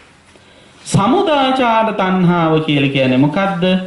අර කියපු රූප තණ්හා, සද්ද තණ්හා, ගන්ධ තණ්හා ආදී තණ්හාවල් ඇති වෙන්නේ කොහොමද? ආයතන අරමුණු වල නිතර හැසිරීම වශයෙන් ඇතිවන තණ්හාව. දැන් ඇහෙන් රූප බලන තරමට, කනෙන් ශබ්ද අහන තරමට, ගන්ධ සුවඳ ආග්‍රහණය කරන තරමට තණ්හාව ඇති වෙනවද නැද්ද? ඇති වෙනවා. ඒ තණ්හාවක් ඇතිවීමම නැවත භවයක උපදවන්නට ප්‍රමාණවත්ද?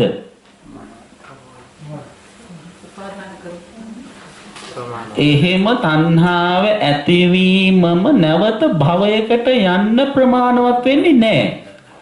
ඒක තමයි මෙතන මේ සමුදාචාර තණ්හාවේ ස්වභාවය. අන්න ඒක තේරුම් ගන්න ඕන. රූපයක් දැකලා රූපයෙහි ඇලුන පමණින්ම ඒක නැවත භවයක ප්‍රතිසන්දිය ලබන්නට හේවත් තව විදිහකින් කියනවා නම් කර්මපතයක් බවට පත් වෙන්නට ප්‍රමාණවත් නැහැ. ඒකෙන් අදහස් කරන්නේ නැහැ කර්ම රැස් වෙන්නේ නැහැ කියලා. කර්ම රැස් වෙනවා. නැවත භවයක ප්‍රතිසන්දිය ලබන්නට ප්‍රමාණවත් කර්මයක් නෙමෙයි. එතකොට නැවත භවයක ප්‍රතිසන්දිය ලබන්නට ප්‍රමාණවත් වෙන්නේ කොහොමද? අර භව වට්ටමූලක තණ්හාවක් බවට පත් වෙනවා මේ සමුදාචාර තණ්හාවම. ඇහැ කන නාසය දිව ශරීරය කියන ඉන්ද්‍රයන්ගෙන් රූපාදී අරමුණු අරගෙන ඒක අල්ලාගෙන ඊට පස්සේ ඒක තණ්හා වශයෙන් හිතේ තියාගෙන ඊට පස්සේ මොකද කරන්නේ? ඒක මනෝ කර්ම වශයෙන් ක්‍රියා. ඒක ගැනම යලි හිතන්න ගන්නවා. ඒ හිතනකොට එතනදි වෙන්නේ මනෝ සංස්කාර ගොඩනැගීම් වෙනවා. එතකොට ඒකට වටිනාකම් දීලා ඊට පස්සේ නිකන් ඉන්නේ නැහැ. මොකද කරන්නේ? වචී සංස්කාර ගොඩනගනවා. ඊට පස්සේ එතනින් නවතින්නේ නැහැ. කාය සංස්කාර ගොඩනගනවා. බුදුහාමුදුරුවෝ බොහොම ලස්සනට මේක පැහැදිලි කරනවා. සාමාන්‍ය මිනිස්සු මේ සමුදාචාර තණ්හාවෙන් වට්ටමූලික තණ්හාවට යන්නේ කොහොමද කියලා. දැන් ඔන්න අරමුණක් රූපාදී අරමුණක් ගත්තාම පින්වත්නි මිනිස්සු ඒ අරමුණ පරිහරණය කරන ක්‍රම තුනක් තියෙනවා. මොකද්ද ක්‍රම තුන? පළවෙනි එකට කියනවා ඒ අරමුණේ සතුටු වෙනවා කියලා. ඒකට පාලියෙන් කියනවා මොකද්ද? අභිනන්දති. ඔන්න මතක තියාගන්න වචනේ. අභිනන්දනය කරන. අභිනන්දනය කරනවා කියන්නේ මොකක්ද? ඒ රූපයෙන් එයා තෘප්තිමත් වෙනවා, සතුටු වෙනවා. දැන් එයා ඒ සතුට හිතේ තියාගෙන හිත ඉන්නවා. දැන් සතුට වැඩි වුණාම සමහර මොකද කරන්නේ? හිතේ සතුට වැඩි වුණා නිකන් ඉන්නේ ළඟ ඉන්න කෙනත් එක්ක කියනවා. ඒකට කියන්නේ අභිවදති. නේද? සාමාන්‍ය කෙනා ත්‍රිල් එක වැඩි වුණාම කියනවා. දැන් ඔන්න ඉතින් මෙයා කියවන්න ගන්නවා හරියට මේකේ තියෙනවා. දැන් රූපයක් දැක්කහම මේ රූපේ සතුට වෙලා නිකන් ඉන්නේ. ඊට පස්සේ කවුරු හරි හම්බුනා මාර රූපයක් දැක්කනේ කරකිලයන් ඔය ආදි වශයෙන් දැන් මේ රූපේ තියෙන අගය වටිනාකම යලි යලි කියවන්න ගන්න. දැන් එහෙම කියවනකොට මොන කර්මද? වචී කර්ම. අන්න දැන් ඉස්සෙල්ලාම අභිනන්දනය කරලා මනෝ කර්ම කළා. ඊට පස්සේ ඒක ප්‍රකාශ කරන්න ගිහිල්ලා වචී කර්ම අභිවදති වචී කර්ම සිද්ධ කරනවා. දැන් ඒකෙනොත් නවතින්නේ නැහැ. ඊට පස්සේ තුන්වෙනි වචනේ මොකද? අජ්ජෝසාය තිට්ඨති. අජ්ජෝසාය තිට්ඨති කියන්නේ ඒක බැහැ ගන්න. අර රූපයෙහි නිමග්න වෙනවා, ගිලෙනවා. ඒ බැහැ ගන්නවා කියලා කියන්නේ එය බදා ගන්නවා කියන එකයි. ඒ කියන්නේ එය ලබා ගැනීමට අවශ්‍ය කරන වැඩ කටයුතු කරනවා කියන එකයි. සරලව කියනවා. එතකොට ඒක තමයි කාය කර්ම. සෝමනසයිතෙන්දී කර්මයයි කර්මපත්‍යය දෙක. ඒක තමයි දැන් මම මේ කියාගෙන යන්න හදන්නේ. එතකොට දැන් මෙන්න මේ මනෝ කර්ම, වචී කර්ම, කාය කර්ම කියන ක්‍රියාකාරකම් තුනම වුණ තැන තමයි කර්මපතයක් බවට පත් වෙන්නේ. දැන් මනෝ කර්මයක් වූ පමණින් ඒක කර්මපතයක් වෙන්නේ නැහැ. දැන් ලෝභ සිතක් හිතේ පහළ වෙච්ච පමණින්ම ඒක මතු භවයක විපාක දීම සඳහා හේතු වෙන කර්මපතයක් බවට පත් වෙන්නේ නැහැ. ඒ තුල අකුසල කර්මයක්, අකුසලයක් සිද්ධ වෙන බව ඇත්තයි. කර්මපතය ඒවා අර කර්මපතයෙන් ප්‍රතිසන්දියක් ලබා දුන් පසු ප්‍රවෘත්ති විපාක වශයෙන් එන්න පුළුවන්. ඒ හැරෙනකොට එහෙම වෙන්නේ නැහැ. එතකොට දැන් අජ්ජෝසාය තිට්ඨති කියලා කියන්නේ කුමක්ද? අර තමන් කැමති රූපය තුල බැහැ ගන්නවා. එය ලබා ගැනීම බැහැ ගන්නවා කියන්නේ දැන් බැහැලම වැඩ කරනවා කියලා කියන්නේ. ඒ ලබා ගැනීම සඳහා කටයුතු කරනවා. දැන් මම මේකට දෙන්න සරල උදාහරණ මේකයි. දැන් ඔන්න කවුරු හරි කෙනෙක් වතුර ටැංකියක වතුර පුරවල ඒකේ බහිනවා. වතුර පුරවල බැහැලා වතුර ඉඳගෙන ඇස් දෙක අරිනවා. දැන් ඇස් ඇරියාම එයාට පේන්නේ මොනවද? වතුරනේ නේද? මොන පැත්තට හැරුණත් පේන්නේ මොනවද? ඔව් හැරෙන පැත්තට පේන්නේ වතුර නේද?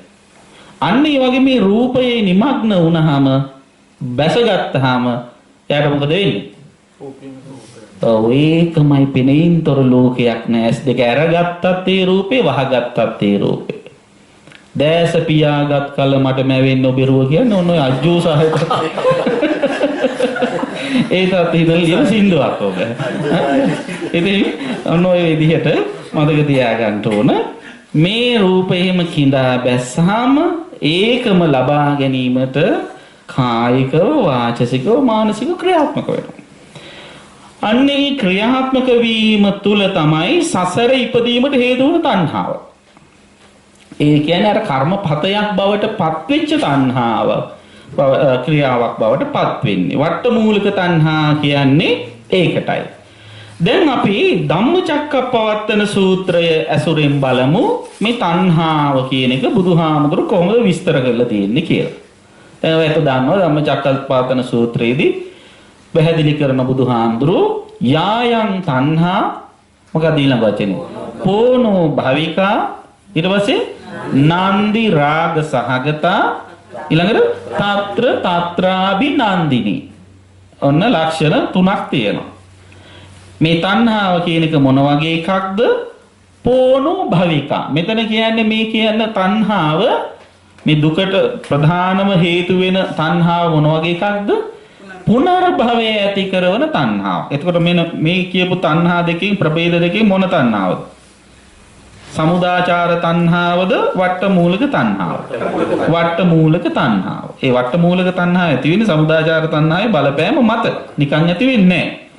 එතකොට ඒ නිසා පෝනෝ භවික කියන්නේ පුනර්භවයේ නැවත භවයක ප්‍රතිසන්දිය ලබා දිය හැකි තණ්හාවක් බවට පත් වෙනවා. යායන් තණ්හා පෝනෝ භවිකා. ඊළඟට නන්දි රාග සහගත. නන්දි කියන්නේ මොකද්ද? නන්දි කියන්නේ සතුට. සතුටින් කැමැත්තෙන් යුක්තව කටයුතු කරනවා. දැන් මේ කියන පෝනෝ භවික තත් එහෙම නැත්නම් පුනර්භවයක නැවත උපදින්නට තියෙන తত্ত্বය ඇති කරගන්නේ අකමැත්තෙන්ද කැමැත්තෙන්ද? කැමැත්තෙන්. ඒකට කැමැති වීම නිසා තමයි ඒ බඳු කර්ම ඒ කියන්නේ උපාදානයේ නිසා කියන එකයි. අර ඒ තණ්හා නන්දියෙන් රාගයෙන් යුක්ත වෙච්ච. ඉතින් ඔන්න ඔය කියන සතුටින් කැමැත්තෙන් ඔය තණ්හාවෙන් යුක්ත වුණාම මොකද වෙන්නේ? తත්‍ර తත්‍රාභිනන්දිනි. తත්‍ර අභිනන්දනය. తත්‍ර කියන්නේ ඒ තැන සතුටු වෙනවා. ඒ තැන කියලා කියන්නේ මොකද්ද? ලැබුණ තැන කියන. ඒ ලැබුණ තැන තමයි පෝනෝ භවික වශයෙන් ලැබුණ තැන. මොනවාද පෝනෝ භවික වශයෙන් ලැබුණ තැන? කාම භවයයි, රූප භවයයි, අරූප භවයයි. ඔන්න ඔය කියන භවත්‍රයේහි පහළ වෙන. එහෙම පහළ වෙන්නට අවශ්‍ය කරන තණ්හාව තමයි මෙතන පෝනෝ භවික තණ්හාව කියන්නේ. ඒ තණ්හාව නිකම්ම ඇති වෙන එකක් නෙවෙයි, සතුටින් කැමැත්තෙන් ඇති වෙන එකක්. එතකොට මෙන්න මේ කියන තණ්හාව වර්ග තුනකට බුදුහාමුදුරුවෝ බෙදලා තියෙනවා. මොකද්ද වර්ග තුන? කාම තණ්හා, භව තණ්හා, විභව තණ්හා. සරලව කිව්වොත් මොකද්ද? කාම තණ්හා කියලා කියන්නේ කැමැත්තෙන් යුක්තව ඇති වෙන තණ්හා. දැන් සරලව කිව්වොත් කාම ලෝකයේහි කාම වස්තුන්ට තියෙන තණ්හාව, පවතින්න තියෙන තණ්හා. ඊළඟට භව තණ්හා කියලා මෙතනද ගන්න පුළුවන් කාම භවයයි රූප භවයටයි තියෙන තණ්හාව. මෙතන භව තණ්හා හැටියට ගන්න පුළුවන්. විභව තණ්හා කියන එක ඔන්න උච්ඡේද දෘෂ්ටියට ඇතුල් වෙච්ච එකක්. දැන් ශාශ්වත දෘෂ්ටි, උච්ඡේද දෘෂ්ටි කියලා දෙකක් තියෙනවනේ. ශාශ්වත කියලා කියන්නේ පවතින්න තියෙන ආසාව, පැවැත්ම. තව ඉදිකින් කියන පැවැත්ම. එතකොට උච්ඡේද කියලා කියන්නේ නැත්තටම නැති වෙලා යන්න තියෙන ආශාව. ඒකත් ආශාවක්. ඒ ආශාව ඇති වෙන්නේ මොකක් නිසා?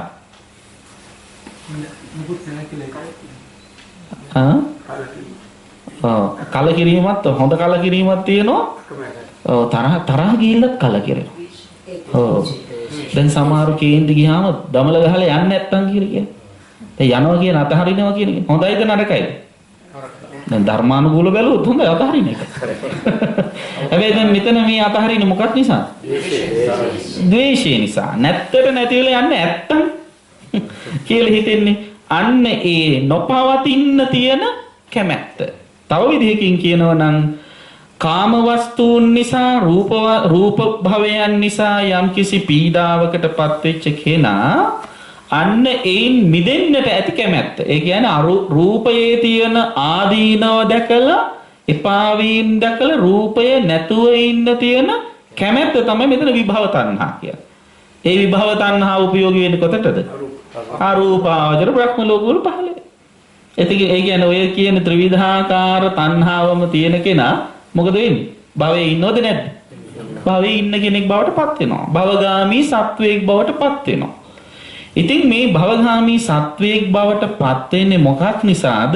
එක්කවර ඇහැ කන නාසය දිව ශරීරයේ මනස කියන ඉන්ද්‍රයන්ට ගොදුරවන අරමුණු වලට තියෙන කැමැත්ත නිසා. එහෙම නැත්නම් ඒවත් එක තියෙන අකමැත්ත, ගැටීම නිසා නේද? දැන් සමහරු හරි ආසයි මේ ශබ්ද නැති තැනකට වෙලා ඉන්න, නිශ්ශබ්ද තැනකට වෙලා ඉන්න. ඒක මානසික ඒකාග්‍රතාවයට උපකාර වෙන නිසා කැමැත්තෙන් ඉන්නත් කැමැත්තක් ඇති වෙනවා. තොරතෝන් කියන්නේ නැති හින්ද කියවන්න ගත්තාම සමහර වෙලාවට නේද? එතන ඒ නිශ්ශබ්දව ඉන්න කැමැත්ත ඇති වෙන්නේ හැබෑවට තියෙන උමනාවට නෙවෙයි. මොකටද? අර ශබ්දයත් එක්ක ඇති වෙන ගැටීමත් එක්ක. දැන් සමහර ඒවා අපි අතහරිනවා අවබෝධයෙන්. සමහර ඒවා අතහරිනවා ද්වේෂයෙන්. නේද? ද්වේෂයෙන් අතහරිනවා. එතකොට අන්නේ මේ ද්වේෂයෙන් කරන අතහැරීමට තියෙන බැඳීම මෙතන විභව තණ්හාව කියලා කියනවා. එතකොට මෙන්න මේ කියන තණ්හාවල් කවුරු හරි කෙනෙකුට ඇති වෙන්නේ මොකක් නිසාද? සරියුත් මහ රහතන් වහන්සේ මතක් කරනවා තණ්හාව ඇති වෙන්නේ මොකක් නිසාද? වේදනාව නිසා. වේදනා සමුදය තණ්හා සමුදයෝ. අරමුණු විඳින නිසානේ අරමුණු වලට තණ්හාව ඇති වෙන්නේ. එතන විඳිනවා කියන්නේ මොකක්ද? එතන ඇත්තටම කියනවා නම් විඳිනවා කියලා කියන්නේ ඇහැ රූප දකින්න එකට. කන ශබ්ද අහන එකට. නහය ගඳ සුවඳ ආග්‍රහණය කරන එකට. දිව රස බලන එකට. දිවට රස දැනෙන එකට. එහෙම නැත්නම් කායට ස්පර්ශ විඳින එක. ඒකට තමයි වේදනාව කියලා. වින්දනය කියන්නේ. එහෙම දැන් ඇහැ රූප දැක්කොත් තමයි දැක්ක රූපේ තමයි රූපේට තමයි තණ්හාව ඇති වෙන්නේ. නේද? දැක් මෙතෙන්දී කියන්නේ ඒක මේ පංච මේ කියන ඇහැ කරන ආසාදී ඉන්ද්‍රයන්ට ගොදුරු වෙන අරමුණු ගොදුරු වුණාම තමයි ඒවට තණ්හාව ඇති වෙන්නේ. ඒ නිසා තමයි මෙතන වින්දනය නිසා තණ්හාව ඇති වෙනවා කියලා කිව්වේ. වේදනා සමුදය තණ්හා සමුදයෝ. එතකොට ඒ කියන වේදනාව ඒ කියන මේ අරමුණු ගොදුරු වීම අරමුණු පරිහරණය නැත්තම් මොකද වෙන්නේ? වේදනාවක් නැත්තම් ඒවාට ඇලෙන්නේ නැහැ නේද? දැන් මම ලස්සන රූපයක් දැක්කේ නැත්තම් ඒ වෙලාවේදී දකින්න වෙලාවේදී ලස්සන රූපයක් දැක්කේ නැත්තම් ඒ රූපය පදනම් කරගෙන තණ්හාවක් ඇති වෙන්නේ නැහැ. වෙන රූපය දැක්කේ නැති වුණාට සමහර වෙලාවට හඬට තණ්හාවක් ඇති වෙන්න පුළුවන්. දැන් අපි හිතමු රේඩියෝ එකේ සින්දුවක් අහනවා නේද? එතකොට දැන් රේඩියෝ එකෙන් සින්දුව කියන එක කෙනා පේන්නේ නැහැනේ. එතකොට එතකොට ඇති වෙන්නේ රූප තණ්හාවද? නෑ. ශබ්ද තණ්හාව ඇති වෙන්නේ නේද?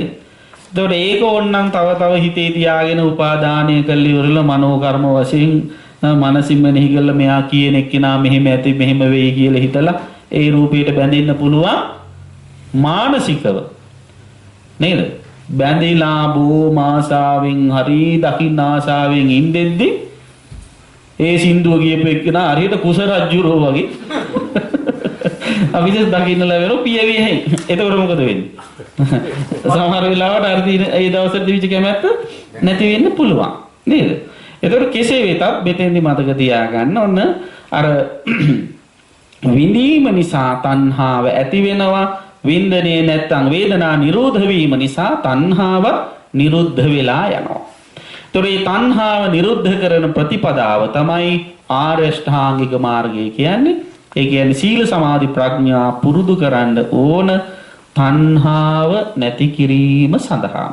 තව විදිහකින් කියනවනම් ඇහැ කන නාසය දිව ශරීරය කියන ඉන්ද්‍රයන්ට ගොදුරු වෙන අරමුණු පරිහරණය කරනකොට අපිට තියෙන්න ඕන සංයමයක්. ඒක තමයි එතන සීලය කියන්නේ. ඒ සංයමය තුල තණ්හාව වැඩෙන්න බෑ. ඒක තමයි දුක්ඛ නිරෝධගාමිනී ප්‍රතිපදාව වෙන්නේ. තණ්හා නිරෝධගාමිනී ප්‍රතිපදාව වෙන්නේ. ඒ වගේම ඒ සංයමය තුල ඔන්න සමාධිය දියුණු වෙන්න ඕන. සිත වික්ෂිප්ත වෙන්න බෑ. අර අරමුණු පසුපස්සේ යන්නේ නැතුව ඉන්නකොට කොහොමත් ස්වභාවයෙන්ම හිත තැන්පත් වෙනවා. සමාධිගත වෙනවා. එතකොට එහෙම සමාධිගත වූ සිතකට තමයි ප්‍රඥාව නුවණින් අනිත්‍ය දුක්ඛ අනාත්ම කියන ත්‍රිලක්ෂණය දාලා මෙනෙහි කරලා දකින්න පුළුවන්කම තියෙන්නේ. ප්‍රඥාව වැඩෙන්නේ. එතකොට ආර්ය අෂ්ටාංගික මාර්ගය වැඩෙනවා කියන්නේ අරමුණු පරිහරණය කරනකොට සීල සමාධි ප්‍රඥා දියුණු කරගන්න විදිහට කටයුතු කිරීමයි. කායික සංවරයයි වාචසික සංවරයයි ඒ වගේම චිත්ත සමාධියයි ඇති කරගත්තාම එයාගේ හිත ප්‍රඥාවට නැඹුරු වෙනවා. ඒ ප්‍රඥාවට නැඹුරු වෙන හිත තමයි අනිත්‍ය දුක්ඛ අනාත්ම වශයෙන් ත්‍රිලක්ෂණය මෙනෙහි කරන්නට සුදුසුකම් ලබන්නේ. එහෙම සුදුසුකම් ලබන කෙනා මේ ගත සියලු අරමුණු අනිත්‍යයි දුකයි අනාත්තයි වෙනස් වෙලා යනවා කියලා හොඳින් වටහාගෙන වෙනස් වෙන දේ ඇලෙන්නේ නැහැ. වෙනස් වෙන දේ ගැටෙන්නේ නැහැ. මුලා වෙන්නේ නැහැ. ඒවා නිසිලසින් දැකලා පරිහරණය කරන කෙනෙක් බවට පත් වෙනවා. අන්න යාට තමයි එතකොට සම්මා දිට්ඨිය පහළ වෙනවා කියලා සරියුත් මහ රහතන් වහන්සේ සිහිපත් කරලා දුන්නේ. ඉතින් ඒ ප්‍රකාශය හමාර වෙනකොට අර ස්වාමින් වහන්සේලා අතිශයින්ම සතුටටපත් වුණා කියලා සඳහන් කරලා තියෙනවා. දැන් අපි පින්නතුන්ට මේ වෙනකොට පටිච්ච සමුප්පාදේ ඉගැන්වෙන කාරණා කීයක් උගන්වලා 5ක් ඉගැන්වුවා නේද? ජරා මරණ දෙකයි ඊට පස්සේ ජාතියයි භවයයි උපාදානයයි. මේ පටිච්ච සමුප්පාදය අපි මේ මුදිත මහත්මයාට හොඳ කොලයක් ගෙනල්ලා දුන්නේ. ඒකත් එක්ක මම මේ විස්තරය කියන්නේ. පටිච්ච සමුප්පාදයට අපි කියන හේතුඵල ධම කියලා. නේද? හේතුඵල ධම. එතකොට මේ හේතුඵල ධමයට අනුව හේතුව සහ ඵලය කියලා කොටස් දෙකකට අපිට මේ පටිච්ච සමුප්පාදෙ බෙදන්න පුළුවන්. පටිච්ච සමුප්පාදයේ මේ සඳහන් වෙන කරුණු 12ම අපිට හේතුඵල ධමයට අනුව කොටස් කරන්න පුළුවන්. අතීත හේතු සහ වර්තමාන ඵල වශයෙන් වර්තමාන හේතු සහ එහෙම අනාගත ඵල වශයෙන් මේ සත්වයේකුගේ සංසාර පැවැත්ම ගැන නම් මේ පටිච්ච සමුප්පාදයේ විස්තර කරලා තියෙන්නේ. අන්න ඒ විදිහට අපිට මේක කොටස් හතරකට යොදන්න පුළුවන්. අතීත හේතුයි වර්තමාන ඵලයයි. එතකොට වර්තමාන ඵලය ආපහු වෙනවා වර්තමාන හේතුවක් බවට පත් වෙනවා. ඊට පස්සේ අනාගත ඵලයක් බවට පත් වෙනවා. ඔන්න කොටස් දෙකකට බෙදෙන හැටි. එතකොට ජරා මරණ සහ ජාති කියලා කියන්නේ මොනවද? අනාගත ඵල හැටියට හඳුන්වන්න පුළුවන්. ඒතර වර්තමාන හේතු හැටියට හඳුන්වන මේ වර්තමාන භවයේ හේතු නිසා හේතු හැටියට හඳුන්වන තණ්හා උපාදාන භව. දැන් වර්තමානයේ අපි තණ්හාවෙන් කටයුතු කරනවා නම් උපාදානයෙන් බැඳී කටයුතු කරනවා නම් මොකද වෙන්නේ? විපාක පිණිස කර්ම සැකසී තියෙනවා. එහෙම කර්ම සැකසී තිබීම නිසා මොකද වෙන්නේ? අනාගතේ ජාතිය ලබන උපත ලබනවා. ආයි ජරා මරණ වලට යනවා. ඒතර ජරා මරණ දෙක දුකයි කියලා දන්නේ නැති කෙනා මොකද කරන්නේ? ආපහු ජාතිය බලාපොරොත්තුවෙන් කටයුතු කරනවා. ජාතිය බලාපොරොත්තු වීමට කියනවා අවිද්‍යාව කියලා. ඊට පස්සේ උනාහි මුලට යනවා. අවිද්‍යාවෙන් කටයුතු කරන කෙනා මොකද කරන්නේ? සංස්කාර කය සිතින් කයෙන් වචනේ කර්ම රැස් කිරීම සිද්ධ කරනවා. ඒ කරන කර්ම රැස් කිරීම වල ප්‍රතිඵලයක් විදිහට අතීතයේ රැස් කරන ලද කර්ම වල ප්‍රතිඵලයක් විදිහට වර්තමානයේ ප්‍රතිසන්දි විඥාණය පහළ වෙනවා. ඒ විඥානේ නිකම්ම නෙවි පහළ වෙන්නේ. විඥානේ පහළ වෙනකොටම නාම රූප ධර්ම දෙකක් පහළ වෙනවා. එතකොට නාම රූප ධර්ම දෙකයි විඥානේ පහළ වෙනව නම් එතන රූපයක් තියෙනවා, විඥානයක් තියෙනවා, පස්ස වේදනා සංඥා චේතනා මනසිකාර කියන නාම ධර්මයක් තියෙනවා. එතන කවුද ඉන්නේ? එතන සත්වෙක් ඉන්නවා. සත්වෙක් ඉන්නවා. සත්වයාගේ මූලික ලක්ෂණ තියෙනවා. මොනවාද? සලායතන ආයතන 6 තියෙනවා. ඉතින් සත්වයකට ආයතන 6 තිබුණාම බාහිර සමාජයේ රූප ආදී අරමුණුත් එක්ක ගනුදෙනු කරන ස්පර්ශය ලබනවා. ඒ ගනුදෙනු කිරීම තුළ අරමුණු විඳිනවා. විඳ අරමුණු වල තණ්හාවෙන් බැඳෙන්න ගියොත් තමයි ආපෝ භවයකට යන්නේ. එතකොට අතීත කර්මවල ප්‍රතිඵල විදිහට කවුරු හරි කෙනෙක් මේ භවයේ පහළ වෙනවා. නාම රූප ධර්ම එකතු වෙනවා. සලආයතන ඇති වෙනවා. ඒ ඇති වෙලා ඉන්න කාල සීමාව තුළ අරමුණු බොහෝම නුවණින් පරිහරණය කිරීම තුළ රහත් වෙනවා. රහත් උනත් ඇස් තියෙනවා නම් රූප පේනවා, කන් තියෙනවා නම් ශබ්ද ඇහෙනවා, අරමුණු විඳිනවා. හැබැයි වේදනාවෙන් රහතන් වහන්සේ මොකද කරන්නේ? තණ්හාවට යන්නේ නැහැ. රහතන් වහන්සේටත් වේදනාව දැනෙනවා. ඒ වේදනාපච්චය තණ්හා උපාදාන කියන ඒවට යන්නේ නැහැ. ඒවා අනිත්‍ය දැකගෙන විදර්ශනා නොවනින් ඒව බැහැර කරන නිසා නැවත භවයකට යන තියෙන ඉඩකඩ අහුරා ගන්නවා. ඉතින් ඒක මේ භව චක්‍රය හැටියට සඳුන්වන තැන පටිච්ච සමුප්පාදයේ ක්‍රියාත්මක වෙන එක හැටියට අපිට දක්වන්න පුළුවන්. ඊට අමතර ගැඹුරුන් විශ්ලේෂණය කරලා බැලුවොත් පටිච්ච සමුප්පාදයේ මේ භවයේ තුලම මෙතන භව තුනක් ගැන කිව්වන අතීත භවයයි වර්තමාන භවයයි අනාගත භවයයි කියලා. ඊට අමතරව මේ භවයේ තුලම මේ පටිච්ච සමුප්පාද ධර්මයේ ක්‍රියාත්මක වෙන හැටි අපට ගැඹුරින් විශ්ලේෂණය කළොත් අඳුනා ගන්න පුළුවන්. එයත් ඉදිරියේදී අපි කියලා දෙන්නට බලාපොරොත්තු වෙනවා. හොඳයි.